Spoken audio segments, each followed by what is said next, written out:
Multigrain ఆట కలుపుకోవాలి. ఈ మల్టీగ్రెయిన్ ఆట చాలా బాగుంటుంది అన్నమాట. అన్ని మైదాపిండి కంటే, ఆశీర్వాద్ కంటే మిక్స్ మల్టీగ్రెయిన్ ఆట.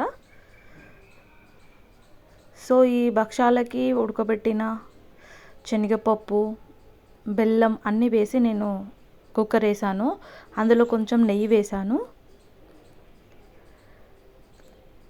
ఈ పప్పుతో చేసిన భక్షాలు చాలా హెల్త్కి చాలా మంచిదన్నమాట. ఎందుకంటే ఇందులో బెల్లం ఉంటుంది. అస్సలు షుగర్ వేయకూడదు. ఈ బెల్లం ఉడికించాను ముందే పప్పు.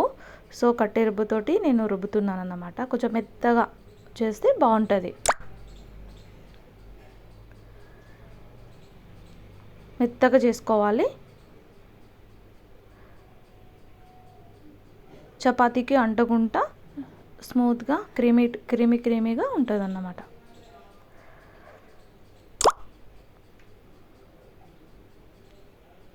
ఇలా చేస్తే చాలా టేస్ట్గా ఉంటుంది కట్టెతో రుబ్బితే. మన నానమ్మ వాళ్ళు ఎలా చేస్తారో అలా చేశాను. సో పిండి మల్టీగ్రెయిన్ ఆటతో నేను రెడీ చేస్తున్నాను.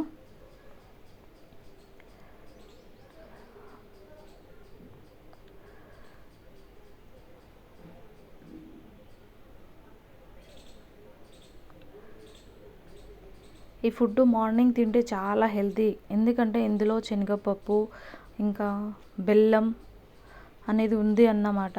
అందుకనే అసలు చాలా మంచిది హెల్త్కి. బ్లడ్ తక్కువ ఉన్న వాళ్ళకి బ్లడ్ పెరగడం అనేది బాగుంటుంది. సో నేను పెనం పెట్టేసి దాంట్లో కొద్దిగా నెయ్యి వేసాను.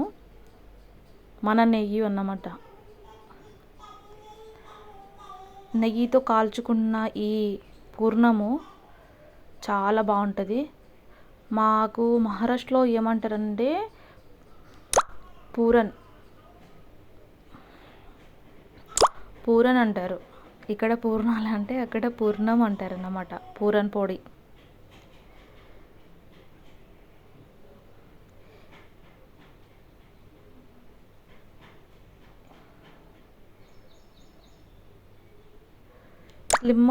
స్లిమ్గా పెట్టి నేను ఇది కాల్చుకున్నాను, డీప్ ఫ్రై చేస్తున్నాను అన్నమాట.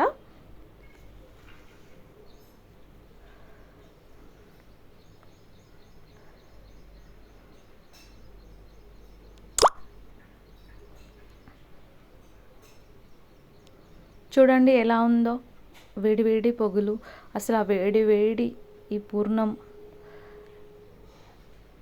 నెయ్యి అద్దుకొని మంచి నెయ్యి వేసుకోవాలి ఇందులో.